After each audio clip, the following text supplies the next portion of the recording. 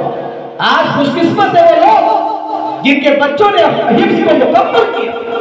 جن کے بچے نے اپنی محنت سے، اپنی لگن سے، اپنی جدوجہد سے، اپنی قربانی سے اللہ کے کلام کو اپنے سینے میں اتارا۔ آپ ان کے لیے کچھ بھی کر لیں، آپ کی نظر میں ان بچوں کی جو بھی قیمت ہو، آپ انہیں چاہے کمزور سمجھ لیں، یہ آپ کو اختیار ہے، لیکن خدا کی قسم اللہ تبارک و تعالیٰ نے جو ان کا مقام و مرتبہ مرتب کر دیا، آپ ان کو نہیں چھین، آپ انہیں کم نہیں کر سکتے۔ آج آپ کی نظر میں پڑا ہے، آپ کی اولاد ڈاکٹر ہے، آپ کی اولاد انجینئر ہے، آپ کی اولاد پروفیسر ہے، آپ کی اولاد نہ جانے کیا کیا ہے، آپ اوپر فخر کرتے ہیں، لیکن جس علم کو ان بچوں نے سیکھا، جس قرآن کو ان بچوں نے اپنے سینے میں محفوظ کیا، جس قرآن کے الفاظ کو ان بچوں نے رٹا، جس قرآن کے لیے، قرآن کریم کے لیے اللہ تبارک و تعالیٰ نے ان کے سینوں کو کھول دیا، آپ ان کی قیمت کو لگائیے، آپ ان کی قیمت کو محفوظ کیجئے، آپ ان کے مقام و مرتبے کو سمجھ لیجئے۔ میں اللہ سے وعدہ کرتا ہوں، آپ نے اگر سمجھ لیا تو خدا کی قسم اللہ تبارک و تعالیٰ آپ کے لیے بھی رحمت کے دروازے کھول دے۔ اس لیے کہ اللہ کے نبی جناب محمد رسول اللہ نے فرمایا کہ کل قیامت کو حافظ قرآن کے والدین کو تاج تو پہنایا جائے گا، لیکن اس کے ساتھ اسے یہ اختیار بھی دیا جائے گا کہ لاؤ، ہاتھ پکڑ لو، چٹ چٹ کر لے آؤ، جس کی سفارش تم لے کر میرے پاس آؤ گے میں اسے بھی تمہارے ساتھ جنت میں داخل کر دوں۔ اللہ تبارک و تعالیٰ نے ان کو اختیار دیا، اللہ تبارک و تعالیٰ کے اس اختیار کی بنیاد میں کہتا ہوں کہ اگر آپ نے ان سے محبت، آپ نے ان کے پڑھانے میں، آپ نے ان کے کھلانے میں، آپ نے ان کو بنانے میں، آپ نے ان کو سنوارنے میں اگر آپ کی تھوڑی سی حصہ داری ہو گئی تو یقین جانیے آپ کا سارا منصوبہ کامیاب ہو جائے گا۔ ایک محمود غزنوی کا نام آپ نے سنا ہوگا، سب نے سنا ہوگا، تاریخ میں لکھا ہے کہ جب محمود غزنوی اس ملک کے بادشاہ بنے تھے تو ان کے دماغ میں ایک بات تھی، اور وہ بات یہ تھی کہ میرے ابا فوجی تھے، فوجی کمانڈر تھے، وہ ہمیشہ جنگ کی وجہ سے میدانوں میں رہا کرتے تھے، تو آیا میں سچ مچ میں اپنے باپ کی اولاد ہوں یا کوئی ناجائز اولاد ہے؟ ان کے دماغ میں فطور گھسا ہوا تھا، اور دوسرا ان کے ذہن و دماغ میں سوال یہ تھا کہ میں سنا یہ کرتا ہوں کہ اللہ کے نبی جناب محمد رسول اللہ صلی اللہ علیہ وسلم بہت سارے لوگوں کے خواب میں تشریف لیا، آخر میرے خواب میں کیوں نہیں آتے؟ آخر میرا کیا قصور ہے؟ میں بھی اللہ کا ذکر کرتا ہوں، میں بھی اللہ کے نبی کے لیے درود پڑھتا ہوں، لیکن میرے خواب میں اللہ کے نبی کیوں نہیں آتے؟ یہ سوال ان کے ذہن و دماغ میں تھا۔ ایک موقع پر وہ رات کو اپنے تخت، اپنے دربار سے نکل کر ایک گلی میں داخل ہوئے تو کیا دیکھتے ہیں کہ ایک گلی کے چوراہے پر ایک دکان کے سامنے رات کا وقت ہے اور ایک چھوٹا سا بچہ اپنے ہاتھ میں کتاب لے کر، آپ اس بات کو تصور میں لائیے کہ پہلے زمانے میں دکاندار اپنے دکانوں میں روشنی کے لیے چراغ یا موم بتی جلا دیا کرتے تھے تاکہ وہ روشنی رہے، اندھیرا کرنا ان کے دماغ کے میں ایک فطور تھا کہ اندھیرے سے دکان کی برکت ختم ہے، اس لیے وہ چراغ جلا دیا کرتے تھے۔ اس دکان کے دروازے کے کھو سے جو تھوڑا سا سوراخ ہوا کرتا ہے، اندر کی روشنی باہر آتی تھی اور وہ بچہ اسی روشنی میں وہیں پر کھڑا ہو کر اپنی کتاب پڑھا۔ انہوں نے دیکھا بچے کو کہ یہاں کھڑا ہوا اندھیرے، پوچھا کہ بیٹی کیا بات ہے؟ کہا کہ بات کچھ نہیں ہے، میں پڑھتا ہوں ایک استاد کے پاس، میرے پاس لالٹین نہیں، میرے پاس چراغ کے پیسے نہیں ہیں، تیل کے پیسے نہیں ہیں، اور مجھے کل استاد کو سنانا ہے، میں روزانہ اسی جگہ پر کھڑا ہو کر اپنا سبق یاد کیا کرتا۔ محمود غزنوی نے کہا کہ دیکھو تم میرے دربار میں کل آ جانا۔ وہ معصوم بچہ صبح ہوتے ہی اپنے پھٹے پرانے کپڑے کو پہن کر بادشاہ کے دربار میں داخل ہوا تو درباریوں نے ان کا راستہ روکا، درباریوں نے ان کا راستہ روک دیا،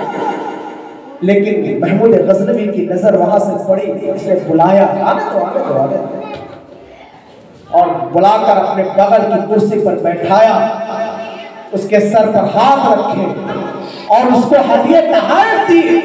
بچے کی عزت افزائی کی اور کہا کہ بچے مجھے معاف کر دو کہ میں تیرے درد سے ابھی تک نہ واقف تھا، میں اپنی غلطی پہ نادم ہوں، میری ذمہ داری تھی کہ میں تیرے لیے تعلیم کا انتظام کرتا، میری ذمہ داری تھی کہ میں تیرے لیے پڑھنے کا انتظام کرتا، لیکن میں تیرے حال سے ناواقف تھا، اسی لیے مجھے معاف کر دے، لیکن یاد رکھ کہ کل کے بعد تیرے لیے یہ دروازہ ہر وقت کھلا ہوا ہے، تجھے روکنے والا کوئی نہیں ہوگا، تیرا جب جی چاہے میرے پاس چلا آنا۔ میرے بزرگ اور دوستوں، اتنی خدمت طالب علم کی تھی، پڑھنے والے کی تھی، رات کو جب وہ سوئے ہیں اللہ کے نبی جناب محمد رسول اللہ خواب میں آئے اور کہا کہ ناصر الدین سبکتگین کے بیٹے محمود، اللہ تبارک و تعالیٰ تمہاری ویسے ہی مدد کرے جیسا تم نے میرے وارث کی مدد کی۔ اللہ کے نبی کے اس جملے میں اس کے دونوں بات جو دل و دماغ میں تھے، اس کے ذہن میں تھے، وہ سارے ختم ہو گئے۔ اللہ کے نبی خواب میں بھی آ گئے اور اللہ کے نبی نے کہہ دیا کہ میں اپنی باپ کی پکی اولاد ہوں۔ میرے بزرگوں اور دوستوں، میں نے یہ بات اسی لیے کہی کہ ان بچوں کی قدر و قیمت آپ کے دل و دماغ میں ہونی چاہیے۔ یہ بچے جو چھوٹے چھوٹے بوریوں پر بیٹھ کر پڑھتے، آپ ان کی قیمت کو محسوس کیجیے۔ جس دور سے ہمارا اور آپ کا سامنا، آپ کے سامنے پوری دنیا اس بات پر لگی ہے کہ آپ کو علم کے راستے سے روک دیا جائے، آپ کا نام مسلمان کا ہو، آپ کی فکر چھین لی جائے، آپ کے اخلاق چھین لیے جائے، آپ کا کردار چھین لیا جائے، آپ کی معاشرت چھین لیا جائے، آپ کی تہذیب چھین لی جائے، پوری دنیا ایک طرف لگی ہے۔ اگر یہ بوریوں پر بیٹھ کر اور قرآن کریم کو اپنے سامنے لے کر پڑھنے والے بچے اگر نہیں ہوئے تو آنے والے وقت میں یاد کیجئے کہ آپ کی مسجدوں کے ممبروں پر بیٹھ کر اور آپ کو کچھ سنانے والا اور نماز پڑھانے والا بھی نہیں ملے گا۔ زمانہ آپ کو اندھا دیکھنا چاہتا ہے، زمانہ آپ کو قائل دیکھنا چاہتا ہے۔ آپ اپنی دنیا کے لیے، آپ اپنی خوشی کے لیے، آپ اپنی دنیا کو بنانے کے لیے نہ جانے کس کس راستے پر چل پڑے۔ آپ نے اپنے بچوں کو نہ جانے کہاں سے کہاں تک پہنچا دیا۔ آپ اپنے بچوں کے پڑھانے کے لیے، آپ نے اسے انجینئر اور ڈاکٹر بنانے کے لیے آپ نے نہ جانے کتنے رقم خرچ کر دیے، لیکن میرے بھائیوں، ان بوریوں پر بیٹھ کر پڑھنے والے بچے اور پڑھانے والے اساتذہ کے لیے آپ نے کوئی بجٹ تیار نہیں کیا، آپ نے کوئی منصوبہ تیار نہیں کیا، آپ کے پاس ان کے لیے کوئی خاکہ نہیں ہے۔ آپ درد کی بات ہے، آپ ان کی قیمت کو سمجھ لیجئے، اللہ تبارک و تعالیٰ آپ کے سارے مسائل کا حل تلاش کر دے گا۔ میرے بھائیوں، بات بڑی ہے، لیکن میں نے قرآن کی وہ آیت پڑھی تھی، اللہ تبارک و تعالیٰ نے فرمایا قُلْ إِن كُنتُمْ تُحِبُّونَ اللَّهَ فَاتَّبِعُونِي يُحْبِبْكُمُ اللَّهُ۔ اللہ تبارک و تعالیٰ اپنے نبی کی زبانی کے الفاظ رہا ہے کہ محمد آپ اپنے امت کے لوگوں کو کہہ دیجئے کہ اگر تم اللہ سے محبت کرتے ہو، اگر تمہاری خواہش ہے کہ اللہ کی محبت کو تم حاصل کر لو، تو اے محمد انہیں کہہ دو کہ پہلے میری محبت کو اپنے دل میں بسا لو، یعنی محمد رسول اللہ کی محبت کو اپنے دل میں جگہ دے دو۔ جب محمد رسول اللہ کی محبت تمہارے دل میں آئے گی، تب اللہ تبارک و تعالیٰ تمہارا بنے گا۔ اگر تمہارے دل و دماغ میں محمد کی محبت نہیں ہے، محمد کا کردار نہیں ہے، محمد کے اخلاق نہیں ہے، محمد کی زندگی نہیں ہے، محمد کا چلنا نہیں ہے، محمد کی معاشرت نہیں ہے، اللہ کہتا ہے پھر ویسے انسان کو مجھ سے محبت کی امید نہیں رکھنی چاہیے۔ ہم محبت کی باتیں کرتے ہیں، ہمیں یقین ہے اللہ مجھ سے محبت کرنے لگ جائے، ہمیں یہ وعدہ ہے کہ میرا نبی مجھ سے محبت کرنے لگ جائے، لیکن ہماری زندگی میں اللہ کے نبی کا اخلاق نہیں ہے، ہماری زندگی میں نبی کا طریقہ نہیں ہے، ہماری زندگی میں نبی کا پیغام نہیں ہے۔ جاؤ تلاش کرو سیرت کی کتابوں میں یہ بات ملے گی کہ جب اللہ کے نبی جناب محمد رسول اللہ کا رشتہ اس دنیا سے ختم ہوا، ابھی آپ کو اس دنیا سے رخصت ہوئے چند مہینے بھی نہیں گزرے تھے کہ تاریخ میں لکھا کہ ایک مرتبہ حضرت ابوبکر صدیق رضی اللہ تعالیٰ عنہ اپنی بیٹی حضرت عائشہ رضی اللہ تعالیٰ عنہ کے پاس تشریف لے گئے اور کہا کہ بیٹی ایک بات بتاؤ کہ تم نے اپنے شوہر جناب محمد رسول اللہ کی زندگی کو بڑے قریب سے دیکھا ہے، ایک بیوی بن کر دیکھا ہے، اور تو نے میری زندگی کو دیکھا ہے باپ کی حیثیت سے، مجھے یہ بتاؤ کہ میری زندگی میں اور محمد رسول اللہ کی زندگی میں تمہیں کیا فرق محسوس ہوا؟ بیٹی نے فرمایا کہ اے ابا، میں نے بڑی باریکی کے ساتھ آپ کی زندگی کو دیکھا ہے، اپنے نبی کی زندگی کو بھی دیکھا، آپ کی زندگی کو بھی دیکھا، لیکن جب میں نے دونوں کی زندگی کو ایک جگہ جمع کرنے کی کوشش کی، مجھے کوئی فرق نظر نہیں آیا، مجھے آپ کی زندگی میں تو کوئی فرق نظر نہیں آیا، لیکن اے ابا میں نے دیکھا ہے کہ ایک عمل جناب محمد رسول اللہ صلی اللہ علیہ وسلم کا تھا، ان کی زندگی کے آخری وقت کا عمل ہے، جو عمل آپ میں اب تک نہیں آیا۔ اتنا سننا تھا کہ حضرت ابوبکر صدیق رضی اللہ تعالیٰ عنہ کانپنے لگے کہ بیٹی مجھے بتا تو صحیح کہ آخر وہ عمل کیا ہے جو میرے نبی کا تھا اور میری زندگی میں نہیں ہے۔ کل میرا نبی اگر قیامت کے دن مجھ سے پوچھے گا کہ ابوبکر بتاؤ میرے بعد تو نے میری زندگی اور میرے پیغام کے ساتھ کیا معاملہ کیا، تو میں کیا جواب دوں گا؟ میری بیٹی مجھے بتاؤ کہ وہ معاملہ کیا ہے، آخر وہ کون سا عمل تھا جو جناب محمد رسول اللہ نے کیا اور میری زندگی میں اب تک وہ عمل نہیں ہے۔ بیٹی کہنے لگی کہ ابا اصل بات یہ ہے کہ جب میرے نبی جناب محمد رسول اللہ صلی اللہ علیہ وسلم اپنی زندگی کے آخری وقت میں تھے تو مجھ سے ایک فرمائش کیا کرتے تھے کہ عائشہ میرے لیے ایک کوئی میٹھی چیز بنا دیا کر۔ حضرت عائشہ فرماتی ہے کہ ابا میرے نبی مجھ سے فرمائش کرتے تھے کہ کوئی میٹھی چیز بنا دیا کر، میں ان کے لیے بناتی تھی اور وہ ایک چھوٹے سے پیالے میں رکھ کر اور ایک راستہ بتایا کہ اس راستے پر چلے جایا کرتے تھے، وہ کہاں جاتے تھے اس کا علم مجھے بھی نہیں ہے، لیکن اے ابا میرے نبی کا یہ کردار تھا، میرے نبی کا یہ عمل تھا، آپ کی زندگی میں اب تک یہ عمل نہیں ہے۔ حضرت ابوبکر صدیق نے فرمایا کہ بیٹی میں اب تک اللہ کے نبی کے اس طرز سے دور ہوں، کل سے عمل تو ڈروا، میرے لیے وہی کام کر، اسی طرح کر جس طرح تو اپنے شوہر اور نبی جناب محمد رسول اللہ کے لیے کرتی تھی۔ بیٹی نے بنایا، پیالے میں رکھا، ابوبکر کے ہاتھ میں تھمایا، لے کر چلے، پتہ نہیں کہاں جانا ہے، پتہ نہیں کہاں جانا ہے، اس راستے پر چلے جس راستے کی رہنمائی کی گئی، لیکن گاؤں سے باہر نکل گئے، کچھ سمجھ میں نہیں آ رہا ہے کہ میرے نبی کا عمل کیا تھا۔ جب کچھ دور چلے تو دیکھا کہ ایک پیڑ کے نیچے ایک اپاہج بیٹھا، ایک پیڑ کے نیچے ایک اپاہج بیٹھا جس کے بدن میں چھالے پڑے ہوئے ہیں، زبان میں چھالے پڑے ہوئے ہیں، وہ کچھ کھا نہیں سکتا، اچھی طرح بول بھی نہیں سکتا۔ جب اس نے ایک آدمی کی آہٹ سنی تو وہ سیدھا ہو کر بیٹھ گیا، اور سیدھا ہو کر بیٹھنے کے بعد کہا کہ محمد تو نے مجھ پر ظلم کب سے کرنا شروع کر دیا؟ میں اتنا دن سے بھوکا ہوں، تو مجھے کھلانے کیوں نہیں آیا؟ اتنا سننا تھا کہ ابوبکر کے دل نے کہا ابوبکر یہ تیرا مقصود ہے، اب تو اپنی منزل پر پہنچا ہے۔ انہوں نے کہا کہ اللہ کے بندے میں محمد نہیں، محمد کو اس دنیا سے جائے ہوئے